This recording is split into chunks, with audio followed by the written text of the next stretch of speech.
You mentioned you got mail from your wife. Did you get mail from your brothers or sisters at all? No, just from my wife. Some of them came by mail, and most of them, they're the soldiers who have been watching us, right? They've been going home for holidays, right? Now, these soldiers, when, for example, today if somebody will come to you and say, you can buy a bread only if you pay $80 for a bread, for example. You wouldn't pay $50 for a bread. But we are very hungry. Maybe I don't. It depends on the individual. But this time I decided I have enough fur plates made up and a lot of furs lying there. Will be 2 plates less or 20 plates less.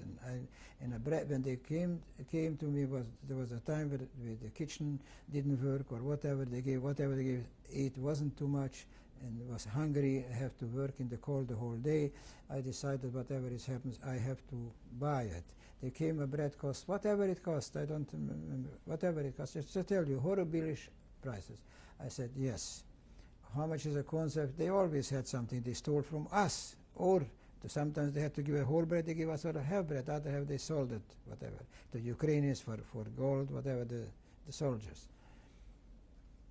Anyway, I still have, I don't know where it is, to put my hands on it, still have a bone. I give a bond. Bone. I'm Israel Green, living there and there. My wife, Sarah, whatever, she will pay for this, for the guy, whoever brings the bond, so much and so much. I didn't say for a bread, for this, so much and so much. And I still have one of this bond here. One of the bond here, but I promissory note, what you say it here. Promissory note, what they give.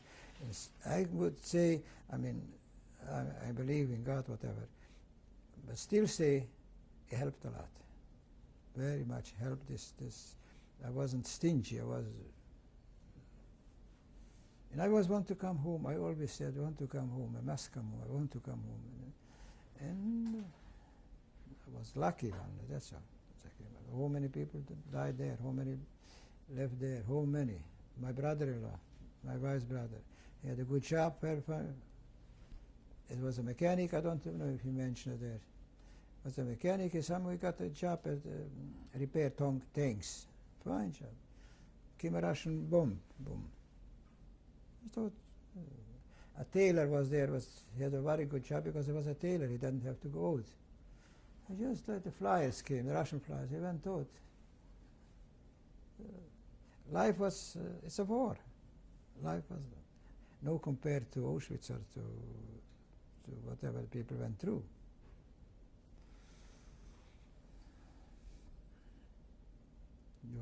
I don't know what you want to know about my brother-in-law. My brother-in-law, this time he wasn't my brother-in-law. He was from the same city, from the same street, and I know my wife from the same city, from the same street. My wife from right now. What was his name? Jonas Cohn. We've been there. This time they came. The Hungarian army. They said, we can use the Jewish people not for this work, because it wasn't enough work to give them. We give them everybody a pair of horses and a wagon, and then let them take food and munition to places where the trucks or the tanks cannot go. Because there was these places, Minsk, Pinsk, was very famous for no roads and always rain, and it was very, a wagon could fall in deep in the What year was this? But I got a pair of horses too, and not only 40 of us, 40 boys. Everybody has a pair of horses, or only one Russian horse with a kamut. That I don't know what it means, a kamut. Not this, but put in the mold. In the mold. A harness? It's like a harness. Harness is for riding, but this wasn't. This is different.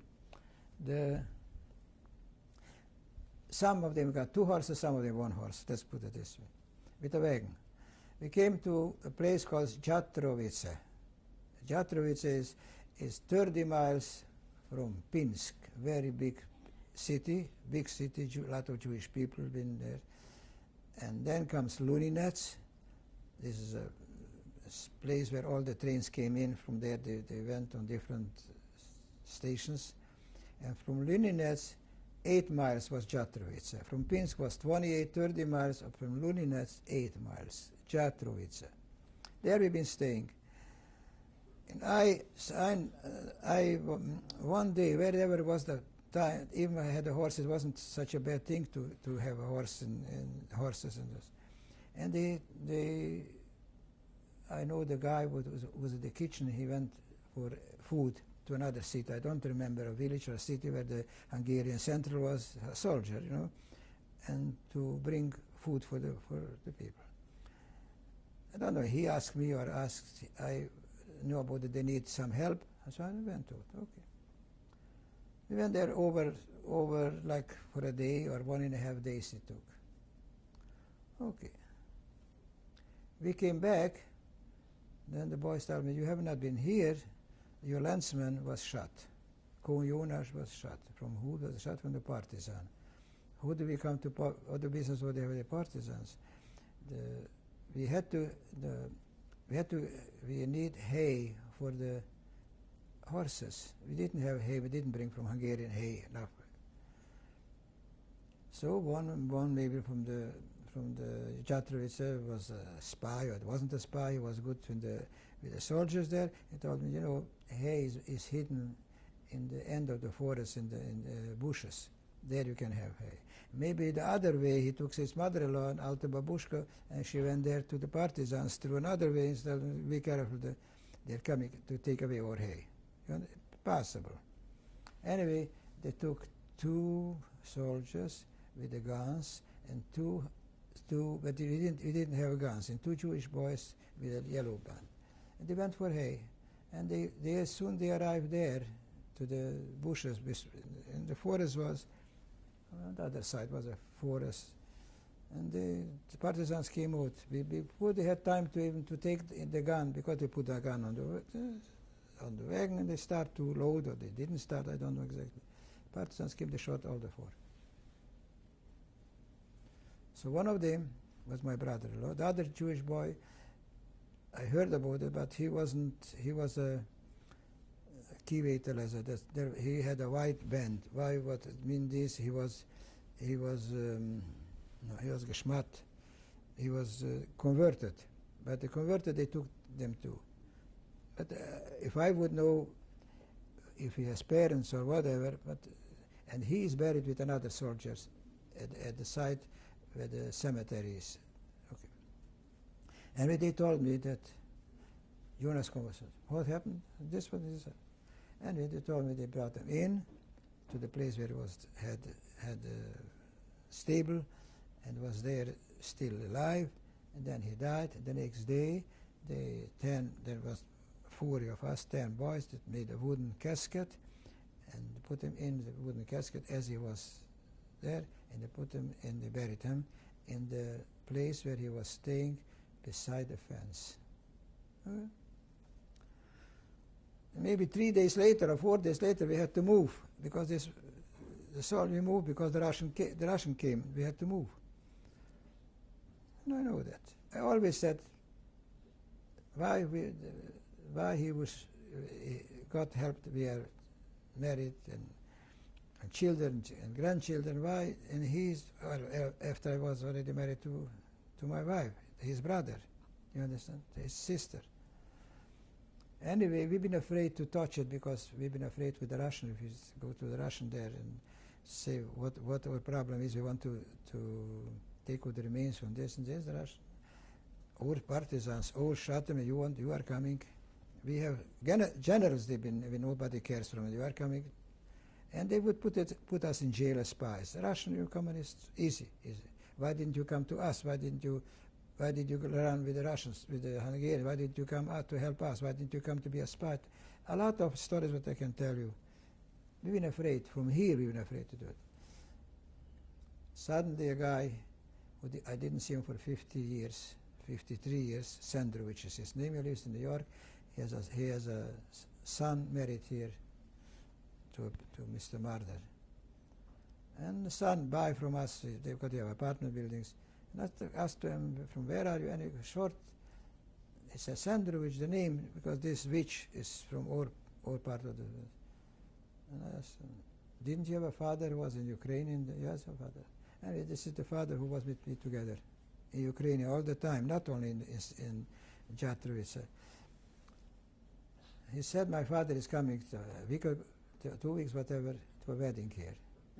He came in here, he called me up, and I went to see him with the Simcha, after 53 years. Then he started to tell me, just talking. We started talking all times what happened in the war. There. We've been together all the time. He said, that the partisans shot Ko Jonas.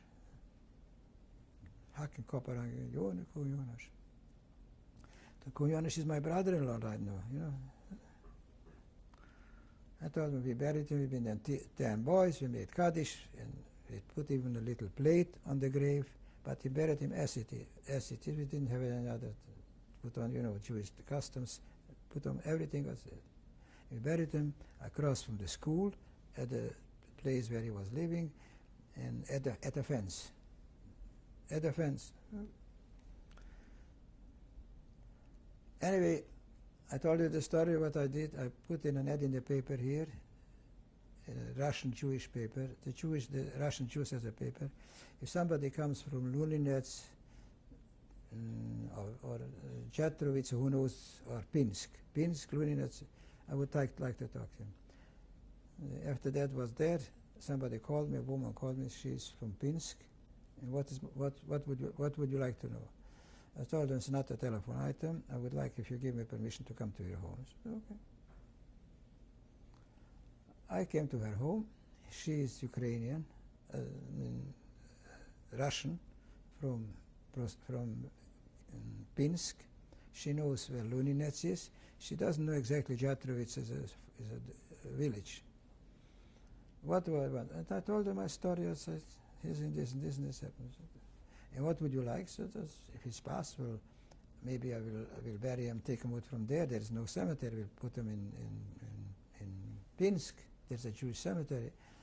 And she looks at me. You know what the Germans did in Pinsk? You have no idea. I said, maybe, I don't know, she said, if there are Jewish people at all there.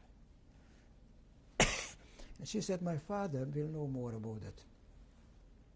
I told her, I don't want that your father should go especially with this. Don't worry, she said. We Russians, we are not like here that you can wake us up in 1 o'clock in the night. We will willing to help. Very nice, intelligent woman. She's working in pharmaceutical manufacturing. Anyway, the father came, talked to her, and I told him where to go, what to do, across this. The father went there and find this place, and find the man, what is today 68 years or 70 years old, and this is already the son. The father and mother doesn't live anymore, you understand? Only the son. He said, I remember exactly the Jewish people came and they buried him because he wasn't there. He was lying in maybe he was dying in the room what they gave him, or they didn't give him a room while he was sleeping in the stable. I don't know. This I didn't even ask. He remembers exactly that. He knows where he is buried. But one thing is that the village put on a sidewalk. That's what he said, as a sidewalk cement, and the grave fell into the sidewalk. Not especially that they put in. And I started to ask him because I was worried maybe they went deep and they took all the remains. I said, no, don't have to worry because they make a sidewalk, cement, and it's good enough for the purpose what we need here. And I talked to him a little bit, what I understand Russian. Yeah, he didn't have a telephone. We had to go to the uncle, ask him. The uncle, he said, the father of my connections said the uncle has a telephone. He find out for us the uncle's name, a telephone number. We called the uncle, made an appointment, called the uncle that he should call his nephew to the telephone, and we would like to talk to him. And this happened 3 days later. He came and he told me the story. Since then, I start to roll. I rode to the Washington, today's White Russia, wrote to the White Russian consul to Washington. First I called on the telephone, what I need and what I want to do. He told me what I need, papers, documents.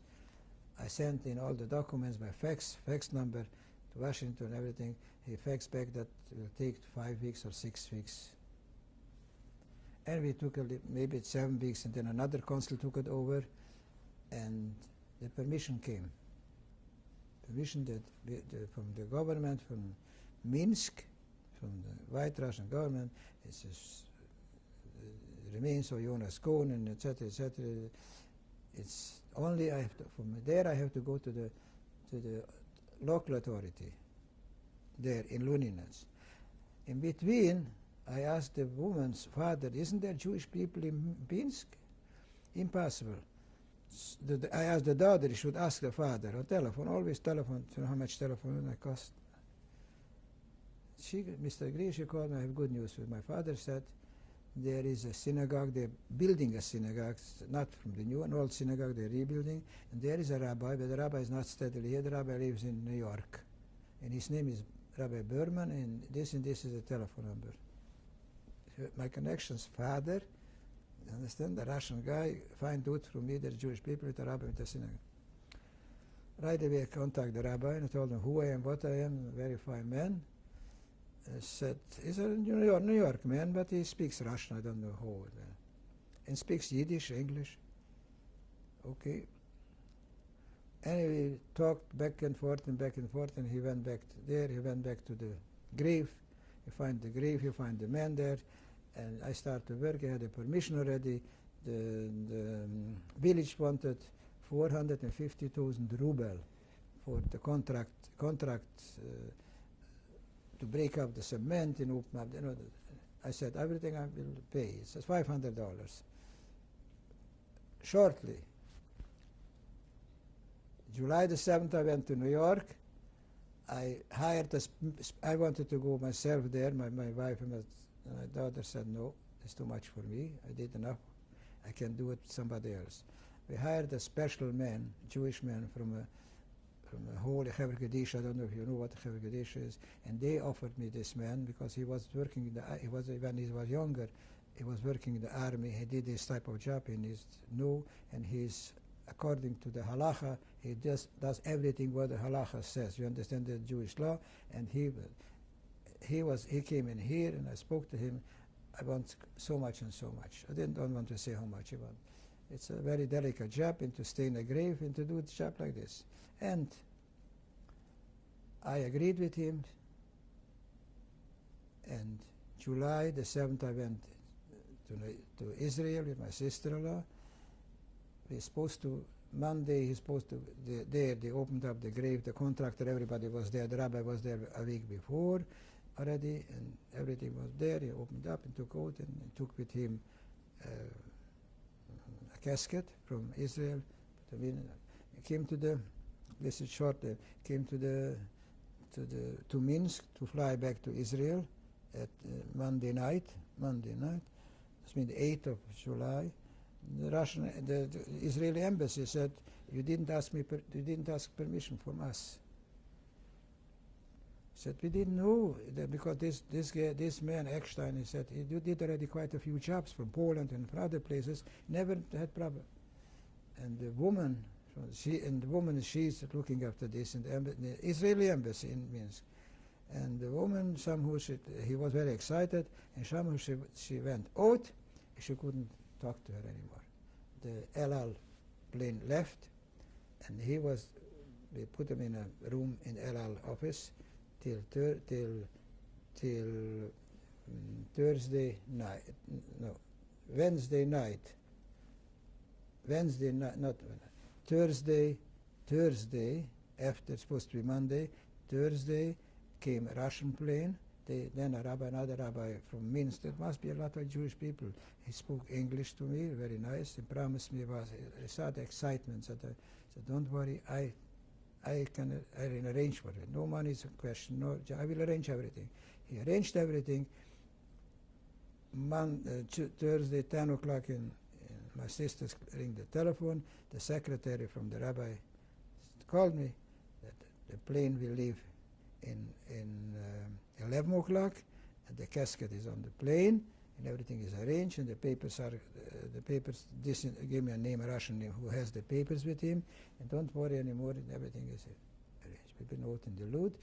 2:30, the Russian plane came, landed, and now there was another little problem with papers, but 7 o'clock we left Lud to Jerusalem, to Har Menuchos, and he was buried between 7:30 and 8 o'clock, Thursday night. So this just happened this year? Just, when you've been here, you came here Tuesday, or what day? That means Sunday I've been back, I came back from Israel. I went Sunday morning, and I came back Sunday. Saturday night we had a plane to come back, El Al. I made all of these things, how I had the strength to it, and how, I don't know. I did it. Impossible, but I did it. And then sometimes in the business, impossible. I don't have any more the worries. I don't have 8 months worries. He didn't have a visa. What do you know? The guy who went there. So many. I had to work for everybody. Should straighten out. That should go smooth and everything. Let's go back to 1944. What happened after Minsk and Pinsk? Where did you go after Pinsk? Oh, after Pinsk, I can't remember exactly. This was in 1943. This was before I was sick in typhus, or I was in 44. I would say 43 I was sick in the typhus, but I was in 43. This was in 43 already in the winter time, because we know the Yortzeit. Maybe this was in 44 that I came to Konotop, and then to Kiev, and then to Kolushki beside Litzmannstadt. From there we went to Hungary, and this was already in 1944 in October. We went to 1944 in October, well, after Yom Kippur, After that we still have the horses, and then they took us with the train or whatever, with the horses. We came to Hungary, and then he abdicated, Horthy, and the Hakenkreuz and Russia took over. They took away the horses from us, the Hungarian army, and there was another officer. His job was actually to collect people, everybody should go to his unit, a collection from Jews or other, because people said that nearly the war was over, the Russians are pushing so much, whoever can hide, even the soldiers, they've been hiding and running away from their units. Anyway, we came to a city called, in Hungarian, Szeldomök, and there we've been working, making trenches. The Russian tanks couldn't come in. It was a silly thing, because, but he needed us to do something, He told us, go to there and do something. Don't worry, do something. I cannot tell you what to do. Do something there. Then the Russian came in 1945. In 1945, in March, 15 to 28 was before, in Pesach. Liberated us. We've been in the trenches the whole night. The Russian came, and we took out whatever we had, a white underwear, whatever pieces, and we said we are Hebrew, and we've been working with this. Then he gave us a real Russian brucher, and he said, the white chassis, van neked órad, add az órádat. Who had already a chassis? This was just if you sell him, you have to be quiet, otherwise he shoot you, nothing. How many were still in your group at this time? This time we've been still with another brother-in-law from the first marriage, because the other one, we didn't know that he died already there in Russia. And we've been, how many we've been? Levi Morsi, 8 or 10 people. Must be 8 or 10 people. Then the Russians saw people are coming, that they took them to labor. They didn't care that you've been working for Hungarian or Germans and you've been 4 years in Ukraine or Soros. They put you right away for labor. There was smart boys, and they went for a bumashka, for a piece of paper that had been free already. So just said, and they put together a gold bunch and put them back to Russia. And there they died, half of them. So what After the war, just go back to Russia for labor. They needed people. What kind of labor were they looking for? Pardon? What kind of labor were they looking for? Mostly bridge work. Mostly bridge work. No, because first the Russian ruined the bridges when they ran away. The Germans repaired them. No, the Germans ran away. They bombed their own bridges. The Russian couldn't come so fast after them. You know? But this is to write books how the Russians been sitting in one place and they didn't move. Nobody to understand the politics and how it was, you know. And then starts a new life again. How were you able to leave the Russians? Pardon? How did you leave the Russians? How you left the Russians? If you liked them? No, how did you leave them? How were you able to leave? Did you get papers? No, the end was already, maybe in Levi Morci and Isaac Morci, and who was the fourth? And I said, boys, we are not going with the straight with the roads anymore. You know, being free, but still free. And the Russians took the boys of work, hard labor, and didn't give to eat. We are going to the fields, only to fields with somehow, and then we asked the way to Budapest. This was the then somehow, I don't know, we've been in the school sleeping. This was before we know already that the Russians take the people of this. There was one Russian soldier with a horse, with a gun. We were sleeping at in a teacher's house. And in the morning, he started to count. But in between, I don't know, I told you, a real Hakenkreuz guy, and I know that he is, and I told him, I can tell the Russian that you are who you are and what you are, and he start to, pale. But I'm not going to do you anything, but remember that a Jew give you back your life. Remember, I'm Jewish, I said, remember this on all your life and tell your children. This was something in my instinct, and I tell them, run and go away from here.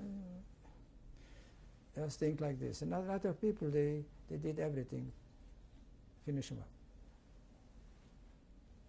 So this was, and then we came home, and then not in Budapest, in another city, Porter Hungarian, they start to come home already from the camps, girls and boys. They start to tell me the stories.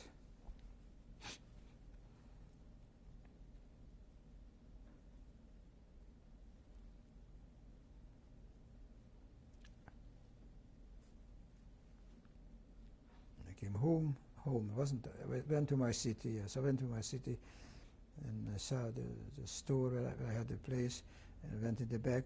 The wall was half of the wall because some people been robbed out the store, and then I went to where I had the so-called factory. Nothing.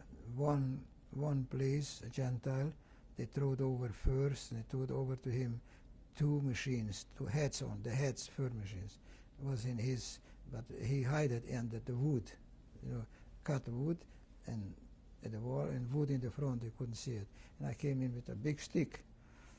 I could kill him this time because I was knew already that they throw in bags, but there was first they throw in the machines. And I started when he saw the stick, and I was younger, was energetic, and I told him in Hungarian, or you give me right away back